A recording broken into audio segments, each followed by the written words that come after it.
Terça-feira, sejam todos muito bem-vindos. Começamos mais uma edição do Eco Notícias, ecoando os mais variados assuntos da região do Grande ABC, a partir de agora, aqui na tela da sua Eco TV. E olha, hoje, entre as notícias aqui da região, eu vou conversar, ter um papo bem bacana, bem literário aqui, com duas tradutoras. Eu recebo a Damiana Rosa de Oliveira. Damiana, seja bem-vinda, muito obrigado. Muito obrigada pelo convite, é um prazer estar aqui. O prazer é todo nosso, Damiana, e também a Andréia de Jesus Cintas Vasques. Que nome extenso e bonito. Seja bem-vinda, Andréia. Obrigada, adoramos o convite. Sejam bem-vindas. Olha só, essas duas tradutoras, pesquisadoras, aqui da região do ABC, a Andréia de... Damiana. A Damiana é de... São Bernardo, com muito orgulho. E Andréia Santo André. São Bernardo e Santo André. Olha, elas escreveram este livro, A Fantástica História Ainda Não Contada, hein? Da tradução no Brasil. Então elas vão comentar aqui sobre este livro, falar de tradução, falar como é que elas foram para essa pesquisa, quais são as curiosidades aqui do livro. Então, entre um assunto e outro, um bate-papo aqui com essas duas pesquisadoras aqui da região do ABC. Vamos agora conversando aqui com as nossas convidadas de hoje, literatura na pauta do programa. Tradução no Brasil. Tradução no Brasil. As pessoas têm uma ideia, eu acredito que quem está me acompanhando, ô Damiana, tem uma ideia que o tradutor está muito distante dele, né, no dia a dia. Como é que vocês introduziram essa distância do tradutor aí do cotidiano para este livro? Bom, nós como tradutores, nós sentimos muito essa questão, né? Quando a gente encontra com alguém na rua e a pessoa pergunta, qual que é a sua profissão? Sou tradutora? Você trabalha? Como assim, né? Apesar de ser uma profissão muito importante, hoje em tempos globalizados, parece ser muito distante das pessoas porque é uma profissão invisível, né? A gente brinca que o tradutor, ele é invisível. As pessoas só lembram do tradutor quando tem alguma coisa errada, né? Então, quando você pega um livro muito bem traduzido, você vai elogiar o escritor, você vai elogiar a escrita, o estilo, mas você não vai lembrar que alguém, né, traduziu aquele livro. Agora, quando o livro está mal traduzido, aí as pessoas lembram. Verdade, todo mundo dá o destaque, né? Sim.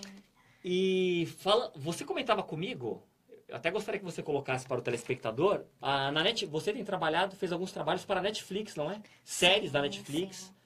Eu cheguei a trabalhar para alguns estúdios, né, que fazem legendagem para Netflix. Já trabalhei com canais de TV aberta, a gente faz muito a versão das novelas brasileiras para o público estrangeiro. Né? Trabalho também com tradução técnica, então tem muitos clientes dentro da indústria aí do ABC que a gente ajuda, né? Tudo que passa por um processo de importação, exportação, precisa aí da figura do tradutor, né? E sempre lembrando que é um tradutor profissional, né? São pessoas que dedicam a sua vida a estudar e a aprender, a desvendar as nuances da língua, né? E fazer um trabalho, o melhor trabalho possível. E ele esteve sempre com a gente, né? Nós estávamos conversando, né, como adoro tradução literária, né? Nós estávamos conversando como autores, por exemplo, famosos, como Monteiro Lobato, Machado de Assis. Nós conhecemos até a literatura, que são maravilhosas, eu sou apaixonada, né? Mas, e como tradução, o que ele trouxe, contribuiu para o nosso país? Ele trouxe a literatura estrangeira. Nós conhecemos o mundo. Se nós pensarmos bem, conhecemos o mundo através deles. Agora, eu estava vendo, eu dei uma passada aqui no livro, vocês falam sobre o nosso João Ramalho. Sim. Não é? João Ramalho. Com certeza. Tradutor. Pois é, intérprete, né? Existe uma diferença, né? O tradutor é aquele que trabalha com a língua escrita, o intérprete é o que trabalha com a língua oral, né? João Ramalho foi um dos primeiros intérpretes do Brasil, por que não, né? Aí vem a pergunta, herói ou vilão? Pois é. Nessa nossa busca, né? Na verdade, nós temos as várias vertentes, né? Como herói, como vilão. Será que ele esteve aqui antes de Cabral, de Colombo? Então, é isso que nós estamos buscando. Alguns documentos, traz alguns pesquisadores. Está chegando, né? Trazendo para a gente, talvez, né? Talvez ele já esteja aqui. Que pesquisa fascinante, que legal. E E não só João Ramalho, E não só João temos a Ramalho, Bartira, peraí, a nossa né? princesa. Vamos fazer Também, justiça. a Bartira também é claro, uma... Sim, muito. porque é interessante, porque nós somos aqui do ABC, nós Claro. estudamos sempre a história, assim, Bartira era a esposa do João Ramalho, né? Mas ela foi muito mais do que isso. A Bartira, segundo os pesquisadores da Universidade do Minho, sem Bartira não existiria a cidade de São Paulo. E nós Né? temos É verdade. uma princesa. né? Bartira, ela era uma princesa, ela era Isso. filha do cacique Tibiriçá e ela falava muitas línguas indígenas. Aqui a nossa região eram várias tribos. E ela dominava essas línguas e ela tinha livre acesso, porque ela era uma princesa. Então é ela que consegue, através da interpretação e da diplomacia, fechar um acordo de paz para que os portugueses avançassem e fundassem a Vila de São Aí, Paulo. Fossem até o Planalto. Claro. Sim, então Bartira não era simplesmente a mulher do João Ramalho, né? Era uma personagem forte e muito importante aí para nossa região. Pode servir de inspiração aí para todas as claro. mulheres do ABC, E é o que né, eu sempre Andréia? falo, né? Não é só a princesa da Disney, nós temos a nossa também. É, a nossa Bartira. Nossa Bartira. É verdade. Deixa eu agradecer aqui o pessoal do Facebook. Olha só, Claro. o Alisson Lima, muito bom. Valeu, Alisson. Parabenizando aqui a participação de vocês. Obrigada. Obrigada. Olha também a Fernanda Vasques. Saludar. Traduza. Saludar, diz aqui a Fernanda Vasques. Também a Kátia Santana. Parabéns, Damiana, Andréia. A Obrigada. Maiara Barazino. Valeu, Maiara. Beijo, Maiara. Adoramos. A Falando Kátia, sobre Estamos inclusive, acompanhando. a Kátia, ela lidera aí um grupo de pesquisa de tradução na área da saúde. Um beijo, Kátia. É, e Fernanda e Alisson, espero estar né? te representando aqui hoje, Kátia. Com E certeza Fernanda e está. Alisson, eu sei que eles estão na Espanha nos acompanhando, ó. Ah, por isso que ela colocou aqui, É, saludar. um beijo pra Oh, vocês. direto da Espanha, que bacana, hein? Estamos lá. O nosso querido Luiz Bill também, sempre de olho aqui no Eco Notícias, parabenizando aqui. A cultura é o alimento da alma. Verdade. Verdade. Verdade, Luiz Bill, também acredito nisso. E até pegando esse lance de alimento da alma, é aquilo que eu comecei no nosso começo de conversa. As pessoas têm uma ideia, só traduz livros, tem uma ideia de filmes. Mas o celular, né? Fala um pouco sobre isso, Damiana ou Andréia. A tradução Celular. está em tudo que é lugar. Sim. Bula de remédio. Bula de remédio. Sim, o manual do seu celular, inclusive o menu do seu celular, que é uma dor de cabeça para a gente traduzir, Nossa. porque o inglês é uma língua tão sintética e aí chega no português tudo fica tão grande e a gente tem que fazer ali caber na tela do seu E a celular. gente sofre.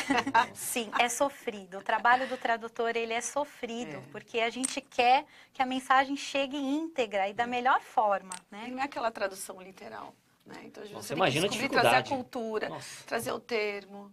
E é bem, né? Mais do que... Entra uma interpretação também um pouquinho ali, né? Agora eu te perguntar, de curiosidades. Curiosidades sobre a tradução. Por exemplo, o livro fala da tradução no Brasil. Então, o nosso querido Eric. Nosso querido Eric, ele é fã de cultura pop. Gosta muito de quadrinhos. Por exemplo, o Eric, se ele estivesse aqui, com certeza ele ia perguntar a tradução. O primeiro desenho animado traduzido, o primeiro filme, vocês têm essa pesquisa? Fizeram essa? Sim. Na verdade, o que a gente tentou resgatar são pesquisas que já existem no âmbito acadêmico, Aham. mas que nunca chegaram ao grande público, né? Então, a gente tentou reunir essas curiosidades de uma forma simples. Então, é um livro que um adolescente consegue ler, a dona de casa, todo mundo vai conseguir entender aí. Vai se divertir. né? Legal. Qual que é a função do tradutor dentro da história, né? Então, o que a gente tentou trazer foi quem traduziu as primeiras revistas em quadrinhos no Brasil, o dilema, traduzir o nome, Dublagem, a como que vai legenda. ficar o nome desse, né, desse O que fizeram personagem. errado, que a gente tem né? umas curiosidades, algumas coisas engraçadas. Então, no começo existia um dilema, traduzir ou não traduzir o nome. Então, por exemplo, o Peter Parker, no começo, saiu na revista como Pedro Prado, né? Porque existia o dilema. Será que as crianças brasileiras vão ver o personagem Peter, né? Peter, e vão se reconhecer nesse personagem? E saiu Então, assim na primeira? Sim, Saiu o nome do por muito Homem-Aranha? tempo, sim. Até nos primeiros Sim, desenhos do era dublado Batman. como Pedro Prado, sim. E tem o do Batman, The Legends Sim. Batman, que na verdade seria a lenda, né? E nós, né, foi Coisa. traduzido como a legenda. A legenda Foi do lá, Batman. literalmente, a legenda. Sim, porque no começo o quadrinho era considerado uma coisa inferior. Então, não se contratavam tradutores profissionais. Ó, fica a dica. Você quer um trabalho profissional? Precisa de um tradutor profissional, porque ele tem um outro olhar, ele já tem um olhar treinado. Então, vamos chamar qualquer pessoa? Então, muitas vezes se chamavam profissionais que nem sabiam inglês. Mas lá pelo desenho, ele inventava a história, imagina, né? Eu acho que hoje não, porque né? a gente tem a internet e a gente tem que tomar cuidado, né? O que a gente sempre fala com meus alunos, né? Na verdade, cuidado com o tradutor, né? Porque agora todo mundo, né, coloca lá e traduz literalmente o que pode acontecer. Toma cuidado, então tem que prestar bem atenção. Sim, e hoje as editoras de quadrinhos, né, já estão muito profissionais. Então, hoje nós temos, também, né? temos inclusive tradutores que se especializam na linguagem de quadrinhos. E cada um para uma coisa diferente, né? Que todos pensam que o tradutor, ele é uma linguagem geral, mas tem para cada área, para cada, né, tem um tipo de eu como telespectador, eu acredito que realmente você pega esses trabalhos mais antigos assim e deve ter realmente algo nesse sentido de, olha, viu lá a imagem. Eu vou dar um exemplo. A nossa emissora aqui, nós sempre passamos filmes antigos. À tarde aqui, filmes lá dos anos 60, 50. E às vezes eu estou aqui tomando um cafezinho aqui no canal e estou de olho na TV. Sempre que tem por exemplo, uma fala muito comum. Tira essa bunda daí, não sei, por exemplo, o xerife entrou lá, quando ele pede pra pessoa se levantar, tira essa bunda daí. Parece que todo filme o cara falou isso, tira essa bunda. Parece que foi uma coisa... Vários filmes de Velho Oeste antigo tem essa fala. O cara chega lá, invade, entra na delegacia, tá o xerife, tira essa bunda daí, quer dizer... E não é culpa do tradutor. Pode contar a história? Não é culpa, vou defender agora, né? Okay, então. Porque o que acontece cada emissora, televisão, estúdio tem um manual que o tradutor tem que seguir. Então, muitas vezes vem lá no manual, olha, tradutor, você tem que diminuir o tom. Nós não queremos palavrões ou linguagem de baixo calão no meu material, porque senão eu não consigo colocar no horário que eu quero. Né? E aí o tradutor tem que se virar nos 30. Dentro, às vezes, do manual vem, olha, substituir tal expressão por tal coisa. Então, muitas vezes não é culpa do tradutor. Já é uma ideia da emissora. Títulos de filme, então, gente, aí que o tradutor não tem culpa mesmo. Nem vem pra gente. O que se decide em uma reunião de marketing, de publicidade, que título que vai funcionar para o mercado brasileiro. Porque realmente tem títulos aí que não tem nada a ver, né? Mas a culpa não é nossa, tá, gente? Então é legal a gente explicar, né? E a gente acaba sofrendo muito com isso. Recentemente a Netflix liberou agora, tá um pouco mais aberto, mas a gente sofre, viu? A gente sofre junto com você. Legal. Olha só, que papo bacana, hein? Olha, muito legal, viu? Vamos combinar depois um programa só para falar de cultura pop, através da tradução. Tem muita daria pra gente muito pano para manga. Deixa eu agradecer aqui a Lourdes Maria. Valeu, Lourdes. Beijo, Lourdes. Parabéns, amiga, parabenizando. Obrigada. O meu grande amigo Eric Tamutis. Eric, você está gostando hoje, não é, Eric? Falando aqui de tradução. O Eric, que é um aluno da Paz, sempre de olho aqui no Eco Notícias. Um abraço, Eric. Minha querida Vanessa, lá de Brasília, também de olho. Oi, Vanessa. Agradecendo Olá, aqui. Obrigada. A Paula Oliveira. Parabéns, Damiana. Esse livro é fruto de muito esforço. Olha, eu imagino, viu? Porque é uma pesquisa ampla, uma pesquisa muito abrangente. É apaixonante. E vocês vão falar muito aqui sobre essa pesquisa. O tratamento que teve recentemente, falando que o Brasil, nós estamos atrasados 260 anos de leitura. Foi uma pesquisa aí do Banco Mundial, falando sobre o caos também que está na nossa cultura, porque é verdade, a educação nesse sentido, e dava lá 260 anos para o Brasil ter leitores. Deixa eu fazer agora uma pergunta, vou pedir primeiro a pergunta da Damiana, depois a visão da Andréia. Como é que vocês acham que podemos melhorar esse cenário, porque o Brasil realmente percebemos que faltam leitores. Parece que esse objeto aqui, o livro, está distante, principalmente dos jovens, das crianças. Qual a sua opinião, Damiana? E é interessante que eu acho que o mercado editorial hoje está super interessante com relação a livros infantis, a livros voltados ao público adolescente, mas eu acho que falta uma coisa, sabe? Eu acho que a culpa é nossa. Se você quer que o seu filho leia, Né? Eu acho que a gente ensina pelo exemplo. A gente percebe muitas pessoas falando, mas eu gostaria que o meu filho lesse. Tá, mas você lê na sua casa? Você dá esse exemplo para o seu filho? Porque eu aprendi a ler assim, né? A minha família vem de uma origem humilde, né? Os meus pais não completaram seus estudos, completaram recentemente, mas eu fui criada numa casa em que meus pais liam muitos clássicos. E eles liam com uma paixão e conversavam entre eles com uma paixão que eu também queria fazer parte daquele mundo. Eu queria me inserir naquele mundo. Então, eu venho agora de uma família de leitores e eu observo isso a minha sobrinha agora com 6 anos, carregando livros pela casa, porque vê os avós lendo, a mãe lendo, o pai lendo. Então, eu acho que isso é muito importante. A gente tem que ensinar pelo exemplo. Não adianta você falar para o outro ler se você não ler. Né? E temos aí coisas fantásticas, né? Por que não?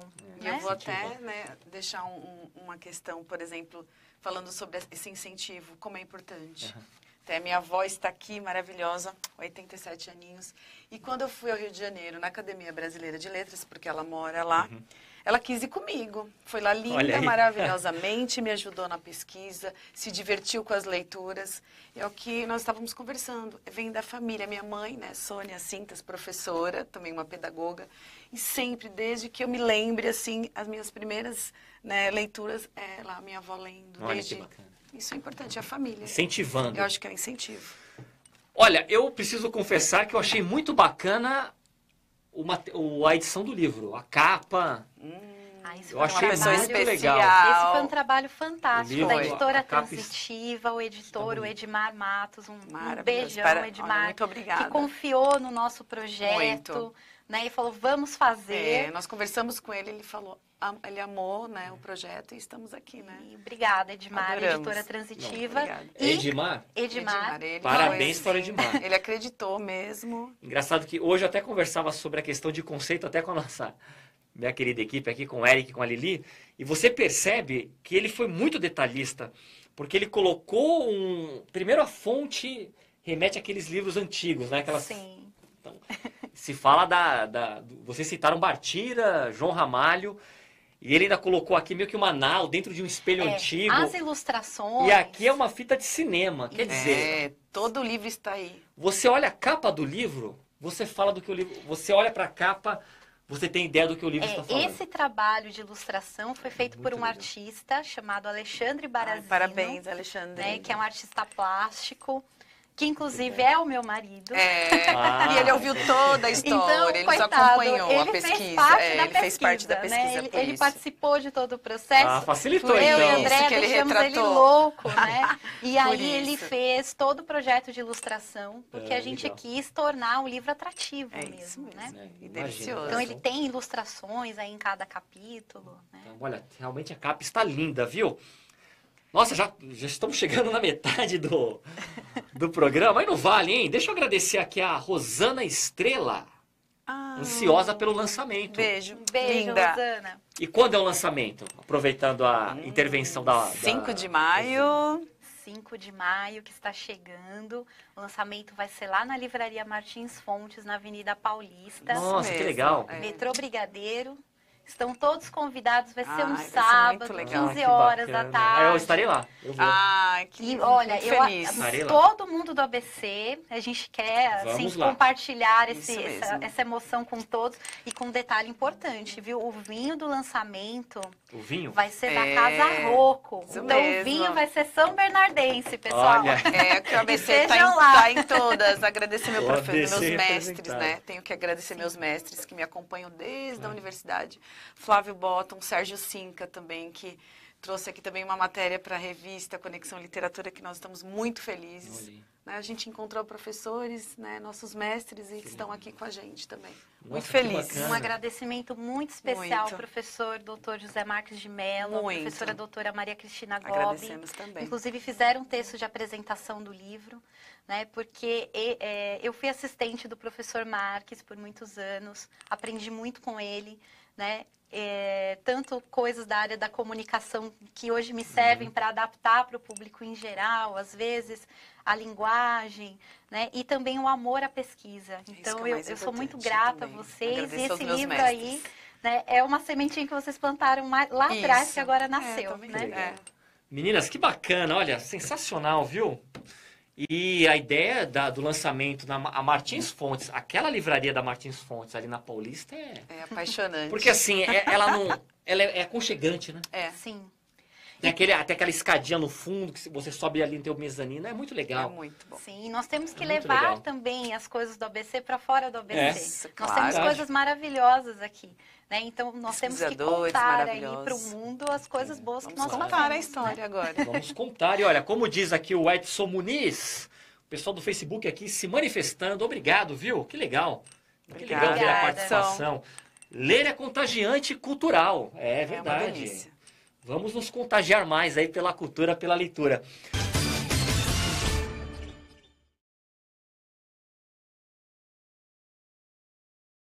E com o Econotícias, hoje, entre uma notícia e outra, um papo de tradução, hein? Tradução literária aqui. Não só literária, né? Todas, né? Todas. Todo o conceito da tradução.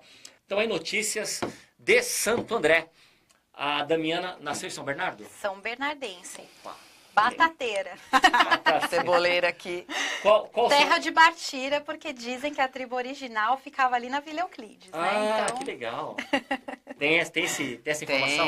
temos essa informação. Pelo menos os últimos estudos indicam aquela região ali como a tribo do cacique Tibiriçá. E nas nossas buscas, né, em relação a documentos, né, agradecer ao Museu de Santo André, né, que foi assim super parceiro, né, com uma paciência, porque chegamos lá, olha, precisamos de documento, precisamos de nome, e não é fácil, né, a gente né, é bem complicado.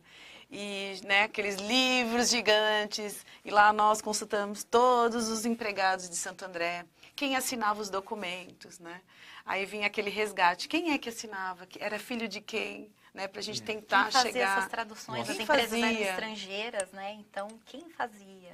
É realmente um trabalho muito árduo, viu? E deixa eu aproveitar aqui a fala da Andréia. Você que está me acompanhando, se você ainda não foi ao Museu de Santo André, Maravilhoso. não sabe o que está perdendo. Porque o museu também, ele é muito aconchegante. Então, ele parece uma escola, né? É. Tem ali uma coisa. Por tem isso que ele aqueles foi um banquinhos. pedacinho da minha pesquisa. Então, assim, além você faz a pesquisa, você quer tomar um ar, você vai para fora do museu, tem aqueles bancos de praça, um jardim ali. Maravilhoso. Bem no centro de Santo André, olha, sensacional. É um lugar muito bacana. Sem livros. Pode Mas eu fazer vou leitura. aproveitar também para agradecer o Departamento de Memória de São Bernardo do Campo. Né, o São Jorge, a Marilei, que ajudou também a gente demais, colocou a Muito. gente em contato com os historiadores da região, para que a gente pudesse acessar o que existe de estudo até hoje. Né? Então, foi uma parceria incrível. Né? E também é um departamento aberto, fica ali perto do Calunga, ali da Lucas Nogueira Garcês. É uma equipe maravilhosa, Eles acessível. continuam, né, nos ajudando, porque a pesquisa ela não para aí, né? Que nem em julho, né? Se Deus, né, der tudo certo, estarei lá em Portugal para a gente tentar resgatar um pouquinho, né? Porque ficou um pouquinho da nossa história lá, né? E a gente tem que trazer para cá, né? Sim, tem que ter essa Isso. conexão. Sim. Meninas, eu gostaria de falar agora sobre a linguagem. Linguagem do livro. Um livro escrito a 4 mãos, não é? Fala um pouco da linguagem, qual foi o consenso de vocês, como é que vocês trabalharam. Começo com a Damiana ou com a Andréa? Falando Tudo bem, nós podemos... da linguagem. Vamos começar pelo primeiro título, né? Quando nós pensamos. Senta que lá vem história, né? Aí você já vai pensar, né? Vai o quê? Trazer o quê? Uma história maravilhosa, pensando, né, na nossa família, nas nossas avós, nos contando a história, só que trazendo, é claro, como nós dizemos, uma linguagem acadêmica para uma linguagem suave, para que todos possam ler, crianças, né, todas as questões. Sim, a nossa preocupação desde o começo foi tentar reunir o que existe de pesquisa acadêmica de uma forma simples, porque as histórias são fascinantes e muito interessantes. Então, como contar isso como se nós estivéssemos na sala de estar?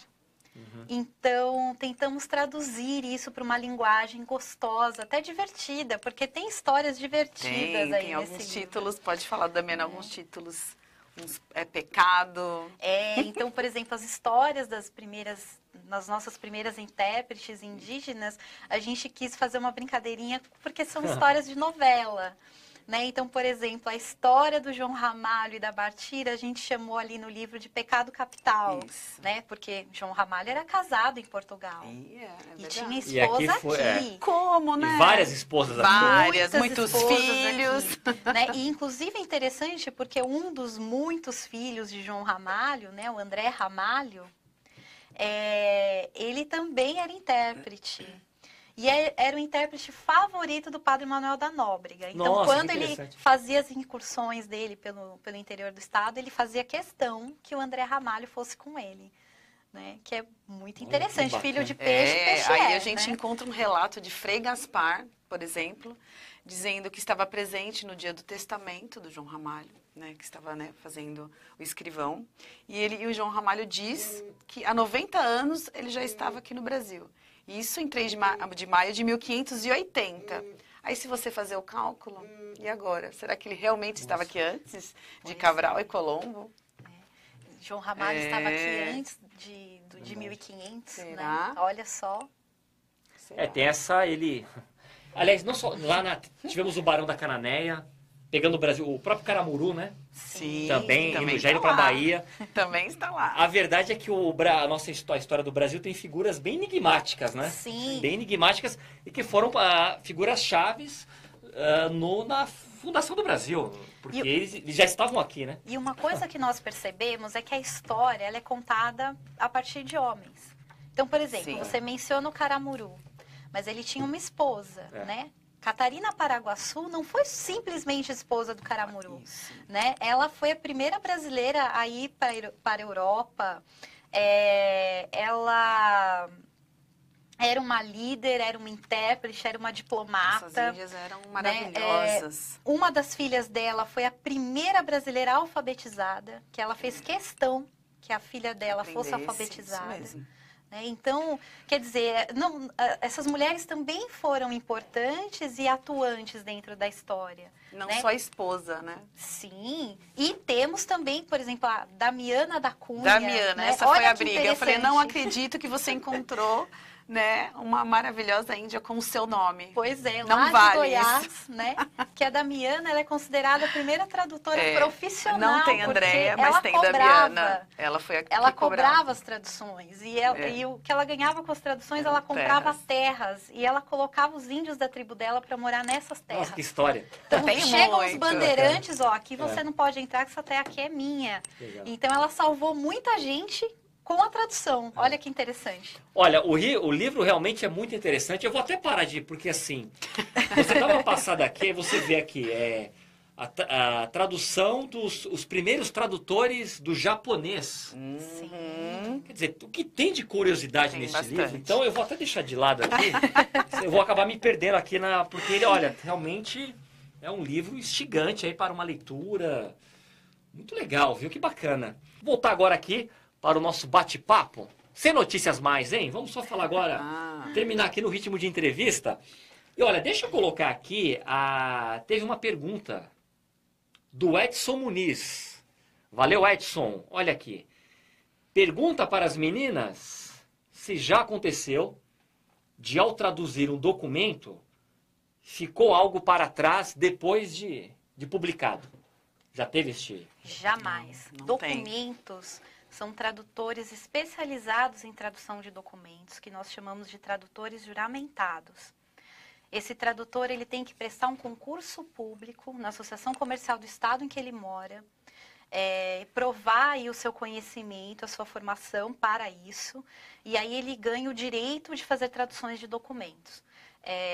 Não é concursado, tá? Não é que ele vai ganhar um salário, ele tem que comprovar para a associação comercial o conhecimento para traduzir documentos. Traduzir documento não é tão simples assim, por isso é um serviço bastante caro, inclusive porque o tradutor ele tem que receber o original, ele tem que dar fé que esse documento é real, que ele viu esse documento, ele faz um registro dessa tradução, porque o que acontece? Se um documento não está em língua portuguesa, que é a nossa língua oficial, ele não tem validade em território brasileiro. Então, para ele ter validade, ele precisa passar pelas mãos do tradutor juramentado, que é uma responsabilidade enorme. E aqui eu gostaria de citar aqui a Simone Castro, a Marli Tucci, o Jorge Rodrigues, entre outros tradutores juramentados, que assim, é um trabalho de muita dedicação e extrema responsabilidade. Imagina uma empresa estrangeira que vem se instalar aqui, né? Precisa toda essa documentação, passar por esse processo, esse tradutor precisa dar fé, precisa fazer um registro, né? Precisa colocar lá a sua assinatura, papel timbrado, carimbo, né? Então, é maravilhoso. Então, fica a homenagem aí a todos os tradutores juramentados do Brasil. Que responsabilidade, hein? E trazendo para o nosso livro, né, uma das questões, né, que nós estávamos procurando, eram esses tradutores, né, nessa época, que o Museu de Santo André nos disponibilizou uma certidão de casamento de 1896. E a gente, né, vamos ver quem assinou. É aí que vem a questão, né? Quem assinou esse documento? O nome desse tradutor juramentado. Quem é essa pessoa? E é de extrema importância, né? O primeiro tradutor juramentado no Brasil, ele chega junto com a família real, praticamente. Porque quando a família real... Então aí chega em 1808. a família real abre os portos para os navios ingleses. Legal. Aí vem a tradução, né? Tá chegando o primeiro navio inglês nos portos brasileiros. Quem que vai receber esse navio? Quem vai registrar o que vai... Tudo, aí tudo. Livros, tudo. Dom João abre um concurso emergencial para um tradutor juramentado. E aí a gente tem um registro do primeiro profissional a receber um salário, receber um pagamento por traduções juramentadas. Né? Então, é sempre na necessidade. As pessoas lembram do tradutor, vamos fazer tal coisa, né? E aí, como que vai chegar? Nossa, preciso do tradutor. Então, geralmente, é até interessante que os clientes chegam pra gente, a gente fez o projeto, agora a gente percebeu que se a gente traduzir, né? Então, mas estamos aí sempre apostos para ajudar o mundo a se comunicar. Que bacana. Olha, que legal. E eu destaco... No último dia 8, no dia 8 de abril agora, nossa querida Santo André, 465 anos. Pois é, parabéns, Santo André. E eu considero, olha, a participação de vocês hoje aqui, eu vou até salvar, depois vou pedir para o Eric salvar este programa aqui, porque eu acho que ele até entra de uma maneira aleatória. Eu confesso que eu não imaginava que nós íamos tocar tanto nesse assunto. Mas olha como são as coisas. Eu considero aí uma homenagem, sem querer, a verdade é essa, né? Mesmo, né? Mas sobre Santo André, porque vocês estão falando da Bartira, de João Ramalho, estão dando vários exemplos aqui da história da cidade por meio da tradução. Então, olha, considere aqui a edição desta terça-feira do Econotícias como parte aí de um calendário de festividades sobre Santo André. Claro. Concorda comigo? Com certeza. Claro. Né, eu acho que todo mundo que está assistindo, quando passar ali no Paço de Santo André, ver aquela estátua altiva ali na frente do prédio da prefeitura, né? Olha, João Ramalho, né? E quem é esse personagem? Museu maravilhoso, né? Visitem o nosso museu. O mocinho vilão, né? Eu e André estamos tentando desvendar isso junto com os historiadores da cidade, Departamento de Memória. Eu acredito, o João Ramalho ele vai entrar como a questão dos bandeirantes, não é? Se você ver os bandeirantes também, eles estão nesse limite. São heróis porque desbravaram, né? Desbravaram aí as matas, agora mataram índios, né? Mataram índios, é o que... Não é? Sim. Não, eles mataram índios. Mataram e mataram mesmo, enfim. Mas o que é incontestável... Então fica esse dilema. O que é incontestável. João Ramalho era um intérprete importante. Tanto que a gente encontra relatos, né? Mens de Sá levou consigo língua dessas terras, João Ramalho. Né? Então, ele era uma referência como intérprete. E dizem, né, que a gente vai tentar comprovar isso, que ele chega aqui antes de Cabral exatamente para aprender a língua dos índios. Né? Então, Portugal faz uma expedição em 1498, deixa degredados aí pelo Brasil para que esses degredados aprendessem as línguas indígenas e servissem de intérprete para Cabral. É isso que nós vamos tentar descobrir. Será que é isso mesmo? Né? Porque nós temos relatos de jesuítas, de freis, mas assim, relatos, né? Nada assim ainda comprovado. Agora, ele foi realmente um degredado, né? Tudo indica que sim. Também tivemos náufragos também, né? Sim. Que era muito... Ele pode ter vindo também. Pelo que eu já li sobre ele é considerado um degradado. Alguns livros consideram. A maioria dos historiadores que nós lemos veio nessa É questão. uma questão polêmica. É porque difícil também a gente dar certeza de durante qualquer a Revolução coisa. de 32, se preocupou, a elite de São Paulo se preocupou em criar os heróis paulistas. E João Ramalho veio nessa leva, como, né, o bravo João Ramalho. A terra. Né, e a Bartira, tão inocente, e daí saiu a origem de São Paulo, né? Mas tudo isso é um mistério. Então, até o Instituto Histórico Geográfico também está se debruçando, tem pesquisadores lá, né? Enfim, vamos tentar contar um pouco da nossa história, né? A história da nossa terra. É claro. Vamos levar E por você aí. falou a verdade, ele teve essa preocupação na Revolução de 32, até pela questão com Minas Gerais, não é? Já tinha lá os Tiradentes, já tinham... Então... Precisavam também de um herói ali, né? Um herói. E aí, João São Ramalho Paulo, né? surge. Elite paulista, aquela coisa toda. Não tem uma resposta exata. Mas são os assuntos aí. Olha só, a Sônia Cintas. Olá, um beijo. Está assistindo. Beijo, Ô, Sônia. Sônia. Minha mãe querida. Olha o Márcio da ONG COF, que estará aqui amanhã. A ONG, que é Conselho de Orientação Familiar, faz um trabalho muito bacana. A minha querida Rosália Guzmão, aqui de Santo André, também sempre de olho. Obrigada. Deixando parabéns aqui para vocês, meninas. Olha, já está acabando. Eu acho que este foi o programa mais rápido do ano. Eu tenho certeza disso. Que bom, então. Foi Esse muito foi bom. Foi o The Flash. Que bom. Foi o The Flash. Então eu vou terminar, como eu faço com todos os convidados. Eu vou deixar um minuto para cada uma de vocês. Fale o que você quiser aqui. É a liberdade do Canal 9 da Eco TV. Posso começar com a Damiana, então? Damiana, olha lá. Câmera 1. Ação. É toda sua. Fala sobre o livro, fala sobre o seu trabalho. Fica à vontade. Bom, a ideia desse livro é fazer uma homenagem aos tradutores, né, de forma que a gente consiga levar a importância do trabalho do tradutor para o público em geral. Então, lembre-se, né, você que está aí em casa, você que está assistindo, acompanhando a gente pela internet, né, tudo tem o tradutor, tudo tem a mãozinha do tradutor.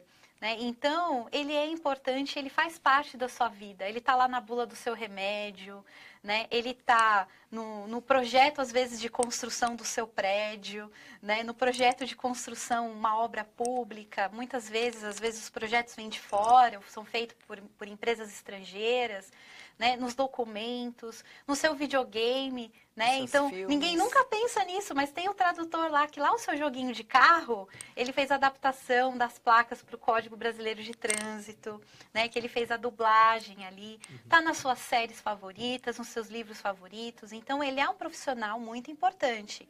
Ele pode estar invisível, escondido num cantinho, mas ele é importante. Então, a ideia da gente sair dessa timidez, né? A gente agradece o canal aqui por esse apoio, mas é dar voz, né, ao tradutor. E sim, ele é importante, faz parte da sua vida. Então, se você encontrar com o tradutor, dá um abraço nele, agradece tudo que ele fez por você, né? Traduzindo um mundo aí globalizado, tão complicado às vezes para você, né? Traduzido conhecimento, com certeza. Andréia, olha lá, câmera 3. Ok, eu vou convidar vocês, né, para fazer essa viagem, né? Que nosso livro, a nossa ideia era isso, fazer uma viagem pela história do nosso país, né? E eu quero que vocês, todas as famílias, quando né, pensar, vamos ler juntos, vamos fazer como antigamente, vamos convidar seus filhos, né, seus amigos, vamos fazer uma leitura todos juntos. Espero que vocês amem essa viagem. Depois, lá no Face, ou, né, deixa um recadinho se vocês gostaram do nosso livro, como foi essa viagem. Um beijo, adoramos.